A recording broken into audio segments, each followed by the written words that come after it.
Today on Uplift, we are joined by Seth Gruber. Seth is the son of a pregnancy resource centre director and from an early age has courageously challenged the lies and deceit of the abortion industry head on, with the ultimate goal of saving human life.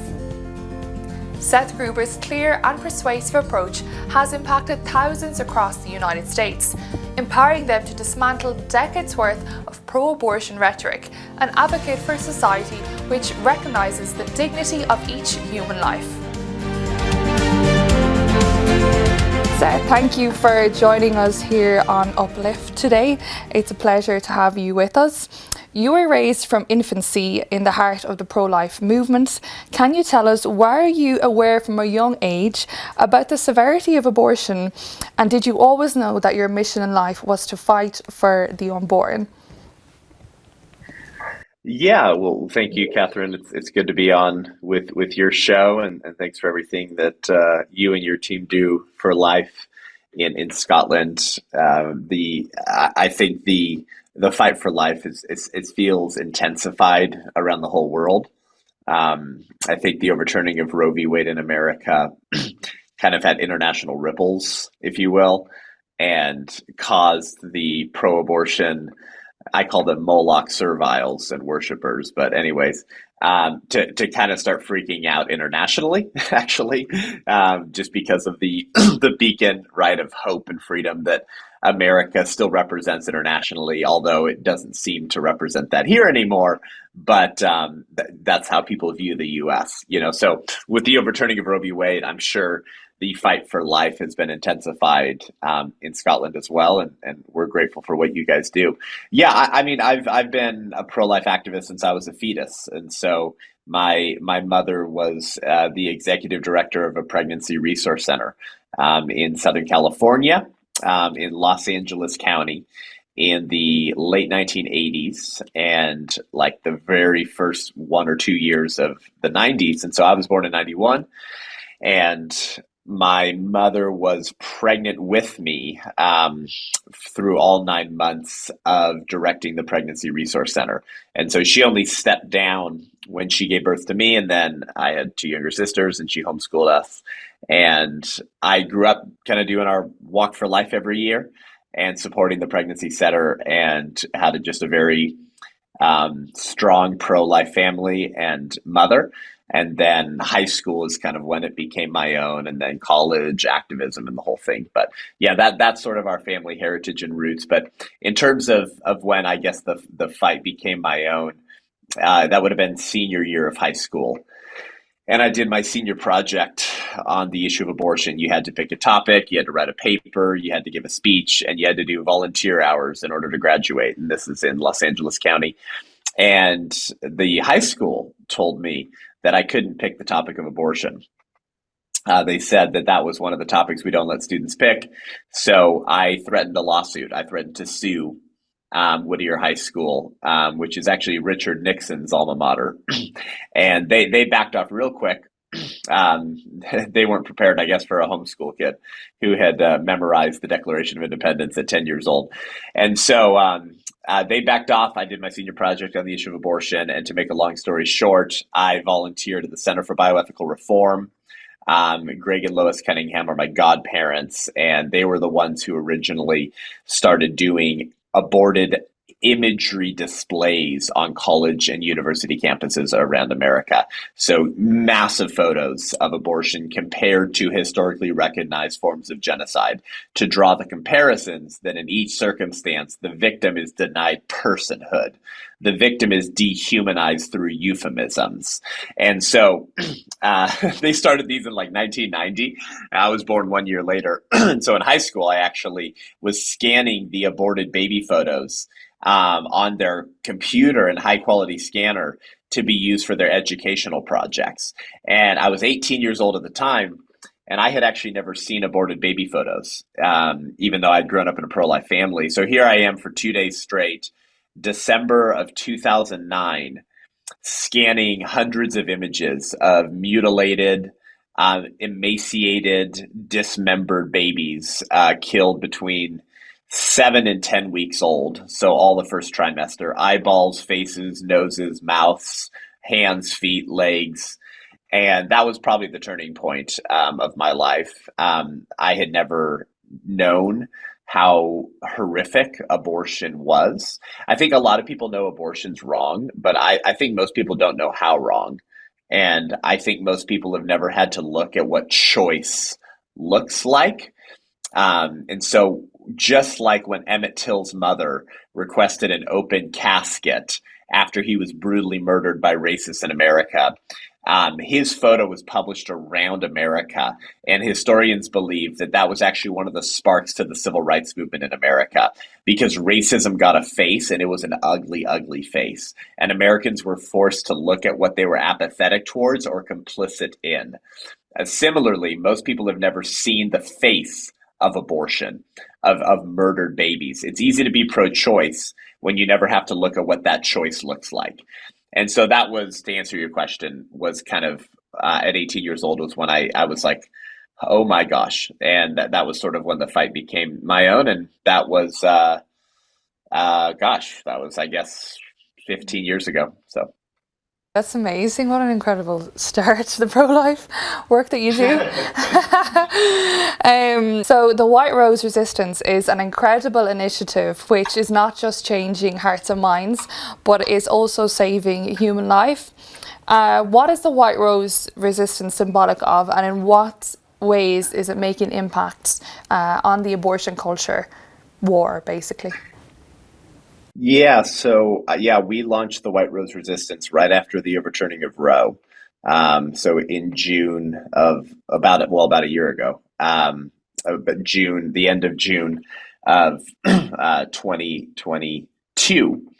Although I had been working on it for the months leading up to the overturning of Roe of last year, but we publicly launched about a year ago, and it's sort of just it's I guess my brainchild. It's just it's sort of the birthing of over 10 years of pro life activism and speaking and trying to mobilize the church.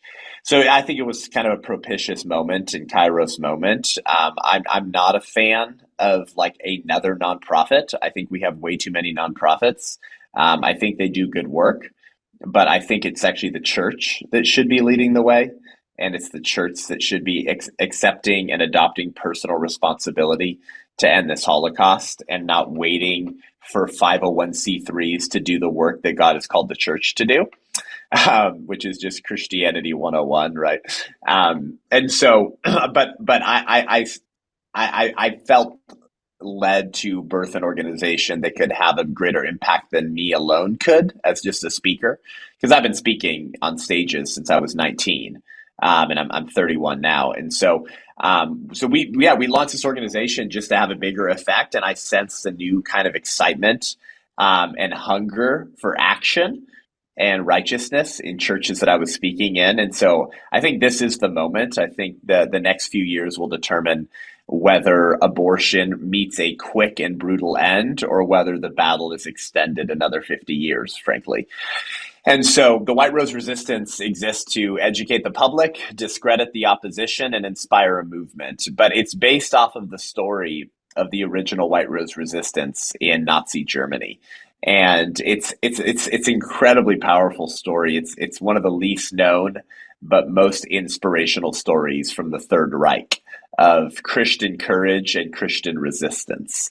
And I don't know how much you want me to tell of it, but it's about a bunch of 20 somethings, a bunch of kids in their 20s in 1942 who start writing, printing, and distributing anti-Nazi leaflets all around Germany. And they would stay up late in the night printing out these leaflets, explicitly condemning the crimes of the Nazis, explicitly condemning Hitler, and asking good people to wake up. It was a social media campaign pre-digital age. And they would take trains in the middle of the night and drop off their leaflets in major German cities.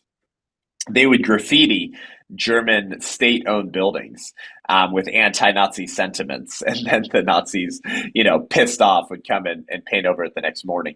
And they said things like, "Do not hide your cowardice behind the cloak of expediency." They would say things like, "If you know, why do you not act?" They would say things like, "We are the White Rose Resistance. We are your bad conscience, and we will not leave you alone." And so their focus was to actually prick the collective conscience of the culture and awaken the church to action, to expose the deeds of darkness, to quote Ephesians 5:11.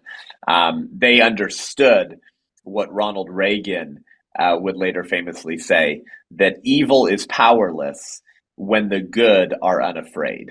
But the good people are typically very afraid and running around with their tail between their legs, lest they offend the spirit of the age and his acolytes and serviles. And so, the long story short, these 20 somethings end up being hunted down and assassinated by the Nazi state, by the Third Reich. And Hans and Sophie Scholl, a 21 and 24-year-old brother and sister, walk onto the campus at the University of Munich on February 18th, 1943. And they begin to distribute their leaflets throughout the university, which you can visit today, and there's a memorial to them, actually, while the class is in session and the halls are quiet. And then in this iconic act, Sophie walks to the third floor balcony at the University of Munich, and she throws an entire stack of their leaflets 3 floors down to the atrium below.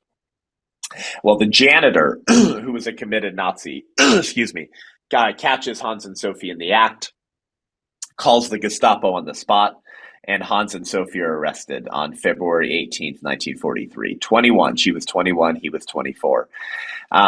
Because of their actions that day, and because they were arrested that morning, they failed to show up to a meeting they had scheduled that afternoon in Munich, a meeting that they would never make. And that meeting was with Dietrich Bonhoeffer, the founder of the Confessing Church in Germany, the leader of the Emergency Pastors League, who tried to wake up pastors in Germany to take action, who was arrested for helping smuggle Jews out of Germany, and was later thrown into prison for his involvement in the Valkyrie plot, the failed assassination attempt on Adolf Hitler. Dietrich Bonhoeffer, one of the most inspirational figures of the 20th century, who had come to meet with Hans and Sophie in the White Rose Resistance. So 4 days later, they were taken to the guillotine and they had their heads chopped off. And Sophie, at 21 years old, spoke with more spiritual clarity and political clarity than most of the pulpits in Germany. And I'll end the story with this line. She said something in prison in her 4 days that her cellmate later recounted, because her cellmate survived the war and was able to share Sophie's final words and moments with her family, and then, of course, later the world. And Sophie, at 21, understood what we must understand today, that I think it was Albert Einstein who said that the world will not be destroyed by the practitioners of evil, but by those who watch them and do nothing, by those who watch or encourage evil doing, but never stop it. This is the Edmund Burke line, right? All that's necessary for the triumph of evil is for good men to do nothing. Revolutions have never been a plurality or a majority of the country that they destroyed. They were always a small percentage of radically devoted revolutionaries who were willing to die for wicked ideas when the church was not willing to suffer for good ideas and for the gospel and for the rights of their neighbors. And so Sophie actually did not blame the Nazis. She was asking the question that many Christians are asking today in the West, which is, how did this happen? Why are pro-life sidewalk counselors being arrested? Why are parents who speak at school board meetings being described as domestic terrorists by the Attorney General of America? Why did they burn down America in 2020? But if you tried to gather in your church and pray, you were called a domestic terrorist or a granny killer or a super spreader because of a virus. Like, why are men having fake boobs wanting to read books to my children at the local library? Why is there porn in the curriculum that's disguised as scientific sex ed? Like, we're asking these questions in the West, like, how did this happen? Like, what happened to the West that was built by Christianity that I knew? Sophie was asking a very similar question. How did this happen? 1942. I mean, Jews were already being burned and murdered for nearly 3 years. How did this happen? Where is the church? And here's what she said. She said, the real damage is actually caused by all of those millions who just want to survive. The honest men and women who just want to be left in peace. Those who don't want their little lives disturbed by anything bigger than themselves. Those with no sides and no causes. Those who won't take measure of their own strength for fear of antagonizing their own weaknesses. Those who don't like to make waves or enemies. Those for whom freedom, honor, truth, and principle, they're just literature. It's just words. Those who live small, die small, she said. It's the reductionistic approach to life. If you keep it small, you'll keep it under control. If you don't make any noise, the boogeyman won't find you. But it's all an illusion because they die too. Those people who roll up their spirits into tiny little balls so as to be safe. Safe from what? Life is always on the edge of death. Narrow streets lead to the same place as wide avenues. And a little candle burns itself out just like the flaming torch does. I choose my own way to burn.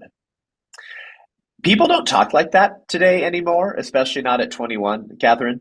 And that's a young woman with the lion of the tribe of Judah roaring inside of her, who was willing to suffer for righteousness while most of the German church couldn't be bothered to even speak out against evil, much less do something to protect their Jewish neighbors. And so we're rebuilding the White Rose Resistance for this generation against our silent but far more deadly Holocaust of abortion, to build the army of Christian resistance that Hans and Sophie dreamed of but never saw realized, to end our Holocaust of abortion before it's too late. Because while rose blossoms may perish in the fall, they reappear in the spring. And while all of the members of the White Rose Resistance were found and executed, their sacrifice planted the good seeds of resistance in the hearts of millions, whose actions will keep alive the legacy of the White Rose. And so we're building a movement and an organization that mobilizes and awakens the church to exercise spiritual responsibility, to end abortion, and to push back and resist the culture of death where they live and where God has called them to exercise dominion until he comes. So we do church tours, university tours. We're working on a documentary and film. We're hiring to mobilize resistance and action of Christians in their localities where they live to push back against the spirit of Moloch, to raise up a next generation of activists and speakers to finally bring about an end to this Holocaust. And so that's who we are at the White Rose Resistance. That's what we're building. And we're done playing nice. We're done pulling our punches. We're done trying to not offend pro-life organizations who are not willing to mobilize and awaken the church.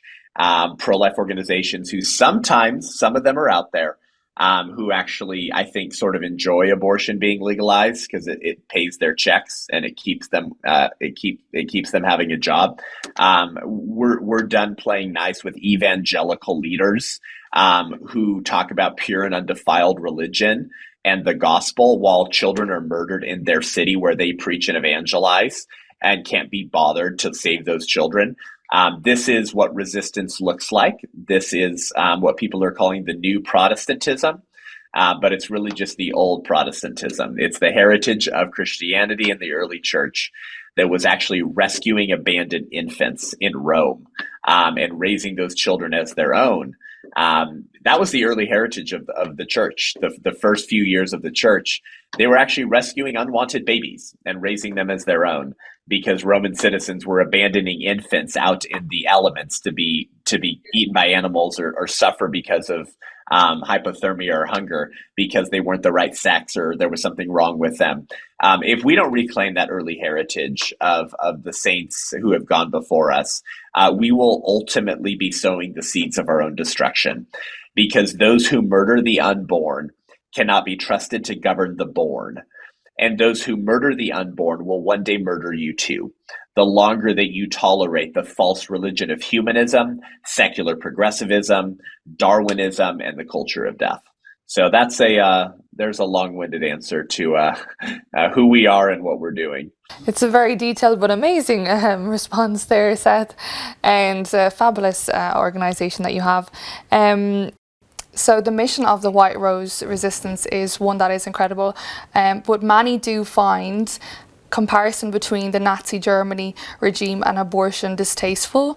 Pro-abortion activists say that making any connection between the two is insensitive and ultimately fear-mongering.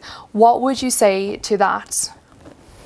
Yeah, great question, Catherine. I mean, yeah, people lose their minds, right, when you start when you start comparing abortion to any historic genocide.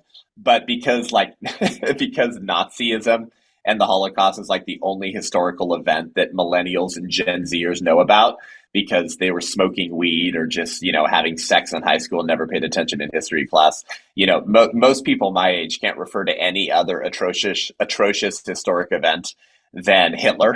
Like, I don't know if you've seen like conservatives go into like, metropolitan, highly trafficked areas and ask just like anyone under 35 on the street, like historical questions. Like, our generation is just pathetic. Like, we literally know nothing. Like, you ask most millennials, like, who's Mao Zedong? And they would go like, is that a video game? Like even figures like Stalin and Mussolini, like most people don't even know these names. It's pretty sad. So because like Hitler is like the representative of like evil for the left, even though they deny objectivity, which is hilarious, right? There is no truth, but also it's true that Hitler's really bad, right? Which is hilarious. Any comparison to Nazi Germany just usually causes people to start manifesting their inner legions. And so we go out of our way to actually compare abortion to the Holocaust, because not only is it the same ideology, right? Not only is it the same kind of evil, but the relationships and ties between the eugenics movement in America and the Nazi Third Reich eugenics movement are well established and incredibly disturbing. And yet most people don't know these links. Most people have not studied these things. I can give a couple of examples of those, and I will in just a second. But the point I want to make is that when you deny that human beings have intrinsic dignity and value and worth, when you deny the sanctity of life, and you say, well, Darwin, survival of the fittest, we're just evolved animals. And so, therefore, like the animal kingdom, the strong will survive and the weak will die, right? It's a dog eat dog world. Some animals are at the top of the food chain, others aren't. If you're not the strongest, sucks for you. Survival of the fittest, right? I mean, if Darwin was right and we're just animals, then we will inevitably live, eat, and, well, for lack of a better crass word, reproduce like animals. We will indulge every animalistic appetite that we have. And in order to ensure that our species survives and that the fittest and the strongest survive, we must either kill the weak or stop the weak from having children. Now, if people listening to this think I'm some kook and they don't know what I'm talking about, it just means that they have not studied history whatsoever. The eugenics, which means good in birth, and so that means some people are not good in birth, right? So there's certain genes that are good and certain genes that are bad. And if you have bad genes, right, especially if you're physically disabled, or if you have mental handicaps, or, oh God forbid, you might be you might be a criminal or an alcoholic. We should just sterilize you and not let you have children. I mean, this was happening all around the world. Okay. Like, this is nothing new. This was happening in America. This was happening in Germany. This was happening in India. This has happened all around the world where governments, either to decrease population or because they wanted to create a master race like Hitler, chose which people to eliminate, which people to sterilize to prevent them from having kids, and which people to incentivize to have children. And so when you detach human dignity from the fact that we're merely humans, when you deny that there's a creator, and so therefore human beings have value because their value comes from a all-knowing, all-loving, all-powerful deity and God who keeps your very heart beating, you deny that, man simply becomes God. And so there's now no more limiting principle to evil. Man can do whatever he wants. This is why some of the more famous atheists will actually credit Christianity, correctly so, by the way, for providing the human rights that we take for granted in the West. So most people who hate Christianity wouldn't want to live in a country without Christianity. Whether you like or detest the idea of God or not is actually beside the point.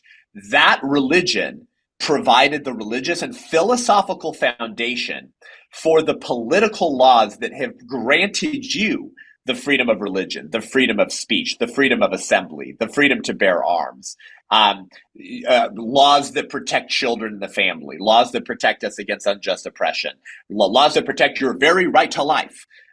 Christianity built that worldview, that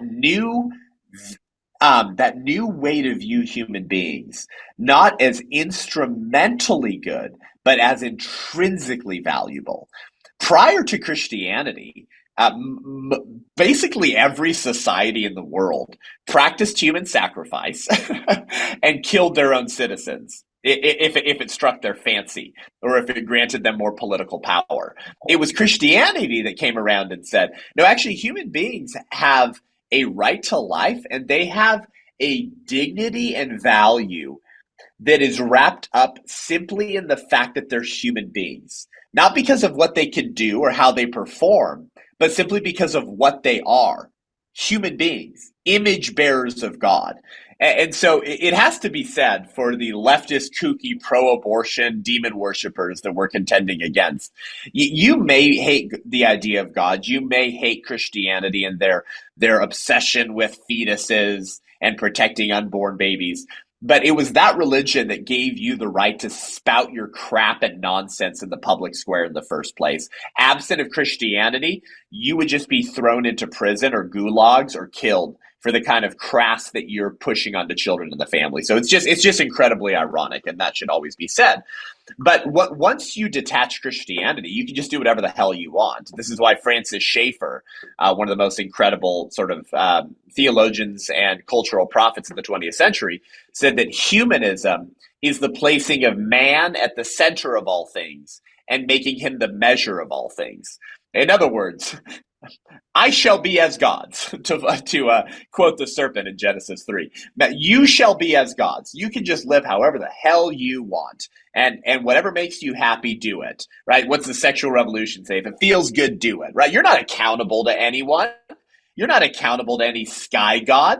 You are your own god. Do whatever the hell you want. Well, that religion of humanism caused international chaos and bloodshed in the 20th century.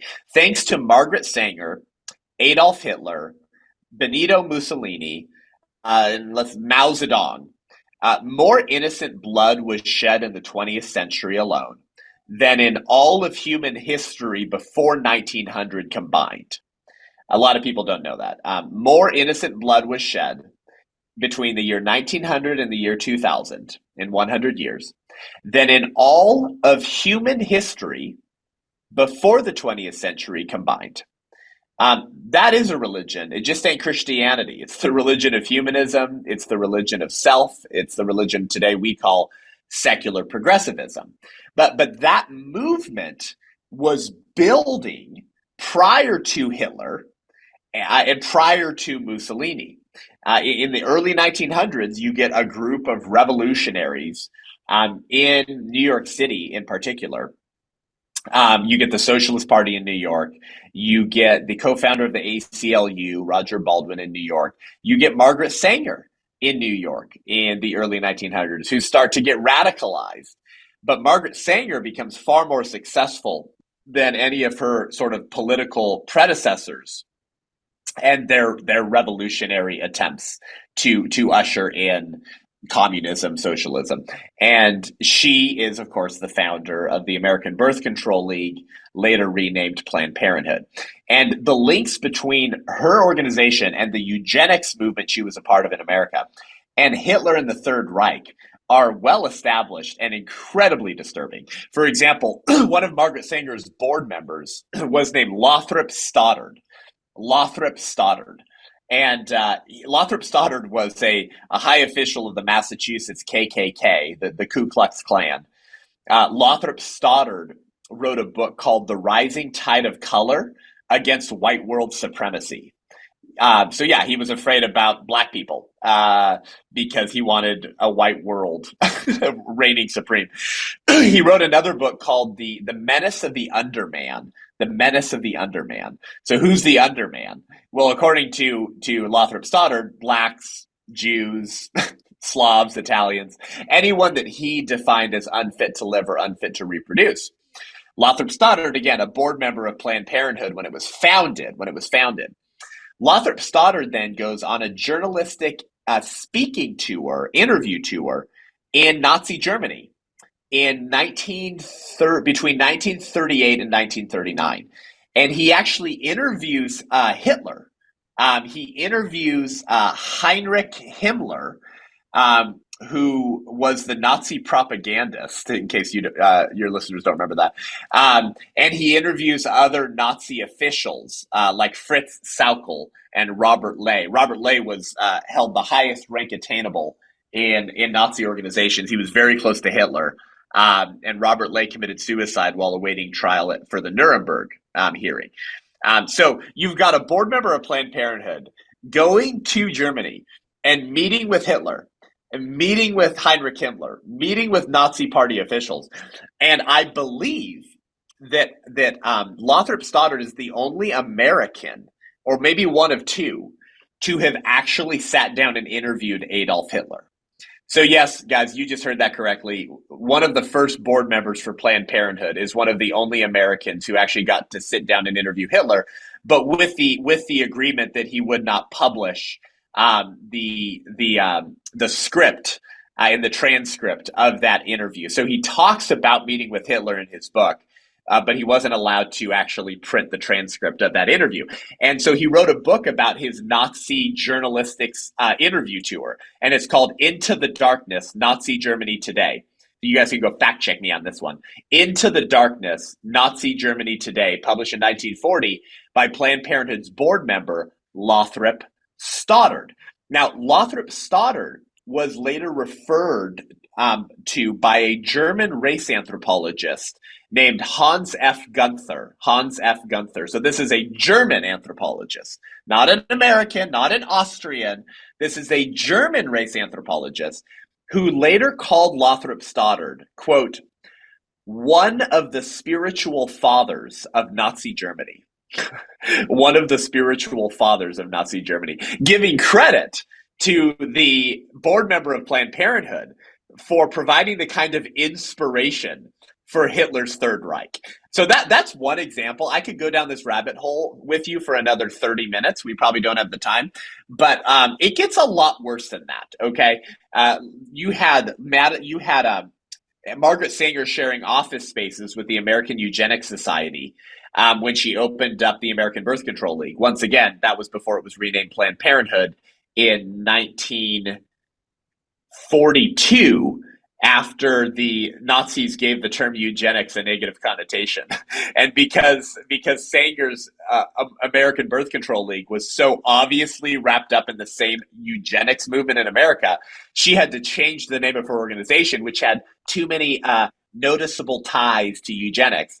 She changes the name to Planned Parenthood in 1942. What a convenient date you choose to rename your organization to deflect criticism of her involvement in the eugenics movement. And so her friend who was leading the American Eugenics Society, with whom she was sharing office spaces with, was named Madison Grant. And Madison Grant wrote a book in 1916, the same year that Margaret Sanger opens up her first illegal birth control clinic in New York, her first illegal birth control clinic, to try to get people she didn't want reproducing to get on birth control so she could control the population and reproduction of classes that she thought were what she called human weeds and defective stocks that prevent the blossoming of the finest flowers of American civilization, end quote. That's to quote the founder of Planned Parenthood. Human weeds and defective stocks. And so Madison Grant writes this book in 1916, and he explicitly attacks Christianity for their stupid views on the sanctity of human life. He said that the sanctity of human life was what prevented the elimination of defective infants and the sterilization of such adults who are of themselves of no value to the community. He said the laws of nature require the obliteration of the unfit, and human life is only valuable when it is of use to the community or race. His book, written in 1916, called The Passing of the Great Race. Well, when Hitler was in jail after his failed coup attempt in Munich, he was writing fan mail to Madison Grant and other American eugenicists. And Adolf Hitler called that book that I just quoted from, The Passing of the Great Race, he called that book his Bible. His Bible. And much of the writings of Madison Grant and the leaders of the American Eugenics Society, again, who were sharing office spaces with Margaret Sanger and her American Birth Control League, provided the very political inspiration for the kind of Nazi eugenic laws that would be on the books in the Third Reich in the next few years. So those are just a couple little rabbit holes there and insights into why pro-lifers actually make the comparisons that we do. Because in each case, the government had defined a certain class of human beings as unfit to live, as undesirables, or to quote the Nazis, Lebensunwertensleben, which meant life unworthy of life. Life unworthy of life. Well, the way that American eugenicists today have rephrased that term is unwanted. Unwanted pregnancies, unwanted babies. But if you can kill born people for failing to meet certain criteria or litmus tests for personhood, then why can't you kill the unborn? Why can't you kill the elderly? There's no limiting principle to humanism and eugenics. It's always been an attempt to make man as God and to define certain classes as human beings as unfit to live and undeserving of life itself. Because if we can do that, then there's no end to our political project. And maybe that was always kind of the point. Interesting. Thanks for that, Seth. There's a lot of food for thought there, but I can't say I'm surprised the links to Margaret Sanger's. So last year, the US overturned Roe v. Wade, which was a monumental day for many. Can you explain the cultural battlefield surrounding abortion, what that's now like for you in the US, and what sort of challenges are you facing in promoting a culture of life over there? Yeah, so I mean, we overturned Roe v. Wade just shy of 50 years of that decision. So 1973, Roe versus Wade, and then Roe v. Wade gets overturned on June 24th, 2022. So, almost 49 and a half years of Roe v. Wade before it got overturned. And the American left lost their mind. You had pro-abortion domestic terrorist groups like Ruth Sent Us, which is a hat tip to Ruth Bader Ginsburg, who was the most pro-abortion Supreme Court justice in American history, bar none. And then you had another pro-abortion domestic terrorist group named Jane's Revenge, which is a hat tip to Jane Roe, Roe v. Wade, Jane Roe, the plaintiff in Roe v. Wade, which is actually just the legal name for Norma McCorvey, who was the plaintiff in Roe versus Wade, who actually never got an abortion. Later became pro-life and spent the rest of her life trying to reverse the decision that bared her name. So you get these two pro-abortion domestic terrorist groups, Ruth sent us and Jane's Revenge, who start actually having riots around America. They start walking into churches and disrupting worship services on Sunday mornings or Saturday masses. They start strutting around and jiggling around half naked on the steps of the Supreme Court. They start playing their music. They start threatening pregnancy centers. They physically deface and vandalize over 100 pro-life ministries in America. They firebombed and burned down several pregnancy resource centers and pro-life ministries who lost their entire office space and all the assets inside because they were firebombed and burned to the ground. But our Attorney General in America, of course, had no interest in investigating those examples of domestic terrorism or seeking to arrest the people behind them. Oh no, he's very focused on the moms and dads speaking at school board meetings and raising their voice just a little bit because they're pissed off about the pornographic gay porn that's masquerading as public health and scientific sex ed in America's public schools. And our Attorney General in America opens up a domestic terrorist investigation into moms and dads speaking at school board meetings. So, I mean, I know things are out of control with the left in the UK as well. But here in America, I mean, we're just as bad, if not worse. Absolutely disgusting. So what's my point? And my point is this. Abortion is the sacrament of the religion of humanism. And so when you go after their sacrament, they lose their minds. They start showing how demonic they are. Abortion is kind of the linchpin upon which the liberal establishment swings. But what happens when you take out a linchpin? The door falls off. And that's what happened when Roe v. Wade got overturned. The door fell off and the left lost their mind. And so that's a little bit of the cultural landscape in America. Pro-life sidewalk counselors started getting arrested by our Attorney General and the FBI. About over 11 pro-life sidewalk counselors were arrested by the FBI from about September of last year through maybe February of this year. I mean, literally, like FBI armed, loaded guns showing up at these people's homes and arresting them in front of their family.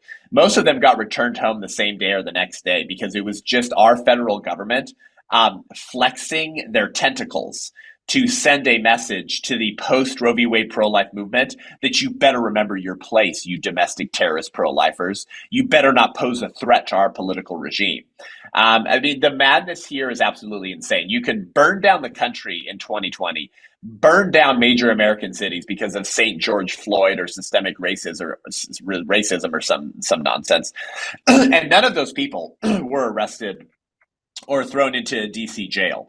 But if you spoke at a school board meeting or you were trying to save babies outside an abortion center, then the federal government was showing up unannounced at your house and arresting you in front of your children. Why? Because abortion is the sacrament of the religion of humanism. That's why. This is why Peter Kreeft, the Catholic philosopher, put it succinctly when he said that abortion is the demonic parody of the Eucharist. That's why it uses the same holy, holy words. This is my body, but with the opposite blasphemous meaning. So Christ says, this is my body broken for you, take and eat in remembrance of me. Not ironically, the humanist revolutionaries that worship Satan say, no, this is my body, my choice. And I'll kill whatever's inside of my body because the serpent told me I'm going to be like a god. Abortion, it's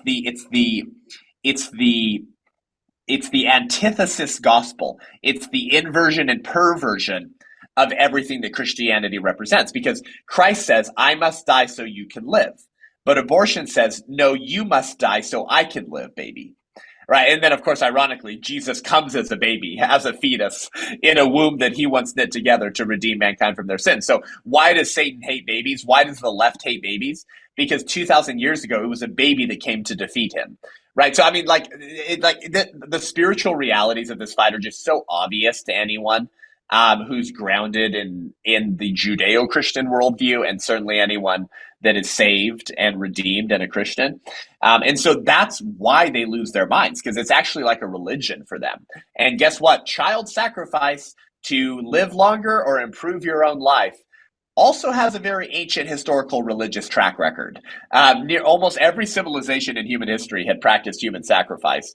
And most of them were sacrificing human beings, children, and babies to what? Pagan deities. Except in America, we deny the existence of pagan deities because the God in America is the God of self, the God of money, the God of education, the God of my career.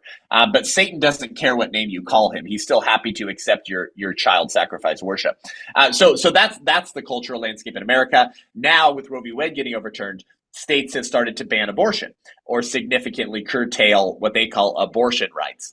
Because Roe v. Wade had taken that legislative authority out of the people's hands at the state level. Now states can ban abortion, and this is actually a wonderful litmus test for Republican GOP candidates in America, that if they're not going to run on a platform of abolishing abortion, they should not be treated as serious contenders for political office. The reason we're in this position, in America in particular, with losing our political rights and a Republican Party that is largely a joke, is because we've avoided the fight for life for so long, right? Unless the conservative movement makes the complete and total abolition of abortion their highest political priority, we will one day wake up and find that there's nothing left to conserve. A conservatism that cannot conserve the very right to life of human beings is not conserving diddly squat. And any temporarily won victories will be just that. Temporarily won victories that will later lose again, because we're not dealing with the core issue. The core issue being, do human beings matter? Do human beings have a right to life? Are human beings even valuable? Are we more valuable than animals?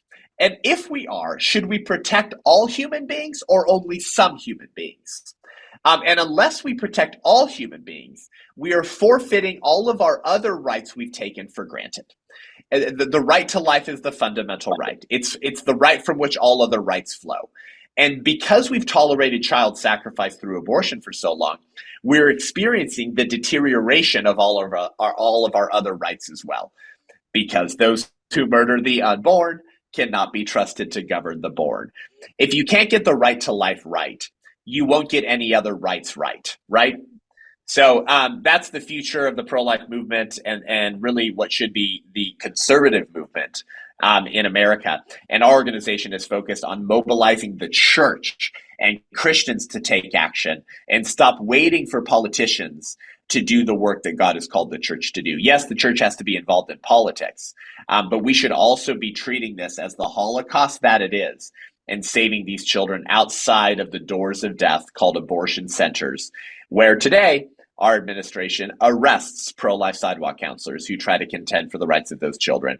And if they're going to come for pro-lifers who are simply exercising their right to free speech and their First Amendment rights in America, they'll come for anyone who poses a threat to the political regime in America. Yeah, I think people are seeing that, and in the UK, the pro-life movement is advancing, but we still have extremely, lax pro-abortion legislation. And just recently, a couple months ago, Parliament voted to criminalise silent prayer in the privacy of your own mind near abortion clinics. What is your reaction to that? I'm sure you've seen Isabel Vaughan Spruce, who had been arrested for that. And why do you think pro-abortion activists are so desperate to shut down and censor any pro-life person in our society?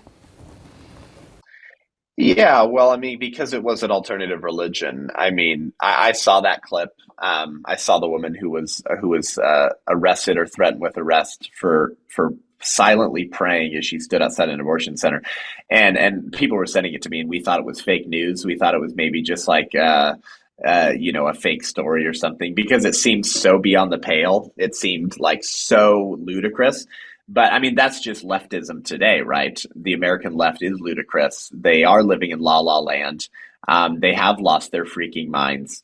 But you should not treat stupid people who hold stupid ideas and conflating them with lack of zeal. These very stupid people with their very stupid ideas will still contend for those ideas with more zeal and unction than most Christians will contend for pure and undefiled religion. The left is far more zealous for their wickedness than most Christians are for righteousness. And so, yeah, I mean, that clip is just kind of representative I think, the spiritual nature of what the abortion fight always was. Here in America recently, our most successful news personality, Tucker Carlson, was recently fired from Fox News. He's the most successful and viewed TV political commentator in American history. He made Fox News a lot of money. And then Fox News fired him. That doesn't make business sense. There's nothing about that makes sense in a capitalist economy. Why would they fire him? And he didn't know he was going to get fired because he ended his Friday night show saying, "We'll see you on Monday." And then he got fired. Well, what happened that weekend? That weekend, Tucker Carlson gave a speech at the Heritage Foundation gala in America. And in his speech, he said, "I can no longer make sense of the culture war in America and the leftist totalitarian humanist revolution absent of religion. I can no longer make sense of our division in America over these cultural issues without infusing a religious perspective into it." That's what he was saying. He's saying none of this makes sense unless you understand that man is fundamentally a religious being and that these people are operating off of religious principles. He said in his speech, he said, when the head of the State Department in America comes out and says, you know how you can help the economy? Get an abortion. And he said, well, that's like an Aztec priority, actually. That's an Aztec priority, right? Sacrificing human beings to improve your economy and your community. And so he finishes his speech by saying, he says, as an Episcopalian, he says, one of the most bankrupt theological traditions and denominations in America. He says, as an Episcopalian, I'm telling you, you know what? Maybe you should pray.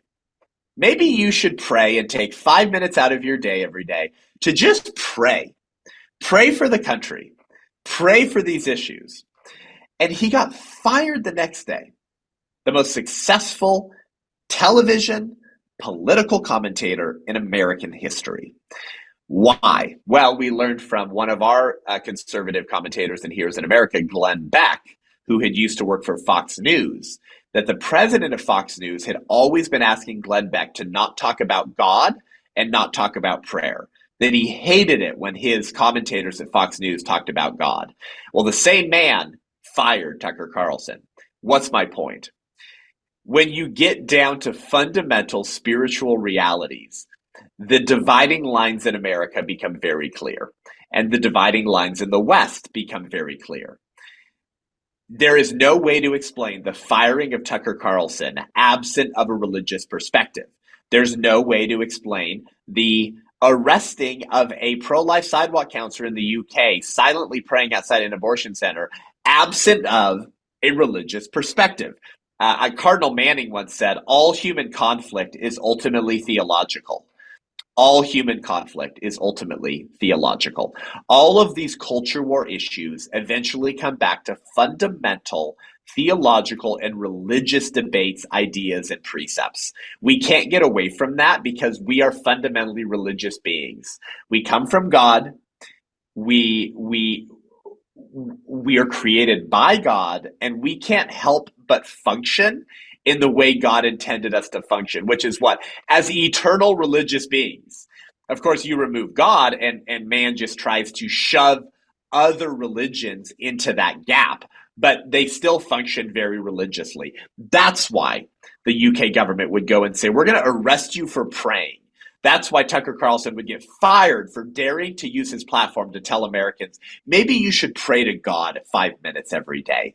Because when politicians, well, I guess we'll put it this way. Nothing causes politicians more fear than if the people they govern know that there's a God and their politician is not him, and that they have duties and responsibilities to their creator from whom they come and to whom they will stand before one day for how they live, how they speak, how they spend their money, and how they steward what God has given us. When we live like there's a God that we're accountable to before politicians, before prime ministers and presidents, nothing causes more fear of these would-be totalitarian revolutionaries than that.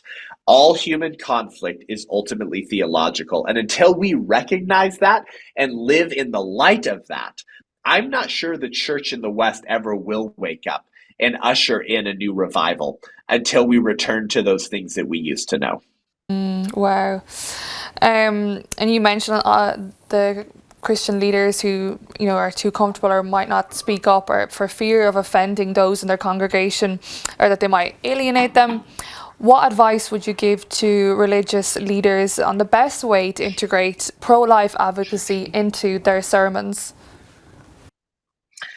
And just preach the Bible. I mean, for goodness sakes, the Bible says that the Bible's given us all we need for life and godliness. I have no patience and I have no compassion. I have no compassion, no empathy, and no patience with pastors who say that they're not political and that they don't preach on abortion because that's a political issue and they just preach the gospel. Yeah, well, you know what God had to say to his people when they were practicing child sacrifice? He says, yeah, so I'm going to cut you off from among the people. You and any of you who follow after those people in whoring themselves after Molech. He says in Psalm 106, you've sacrificed your sons and daughters to demons. The land is desecrated with blood. And so I give you over to be ruled by those who hate you. The Bible talks about how our prayers can actually be hindered if we're not loving the orphan and the widow. Well, the baby in the womb is an orphan, not because their parents are dead, but because their parents want them dead. The orphan, we can't bring their parents back. But the orphan in the womb whose parents are trying to kill them, we can still save. That's a life we can still save. For pastors to refuse to speak on these issues or preach on these issues because they pretend to not be political is cowardice of the highest order. And by the way, cowardice is actually the cowards are actually described as some of the first ones who will be sent to hell in Revelation. It has all these like horrific sins that we all agree are horrible sins, but the first one is actually the cowards. This is cowardice of the highest order. Nothing causes God to be quite so animated and riled up in Scripture than when his people are killing babies. Than when his people are passing babies through the fire to Moloch and Baal. So the question for the American pastor or the pastor period is a simple one. Does God see any distinction or difference in the value between unborn children and born children? Does your creator see any difference in the value and right to life of human beings in the womb and human beings outside the womb?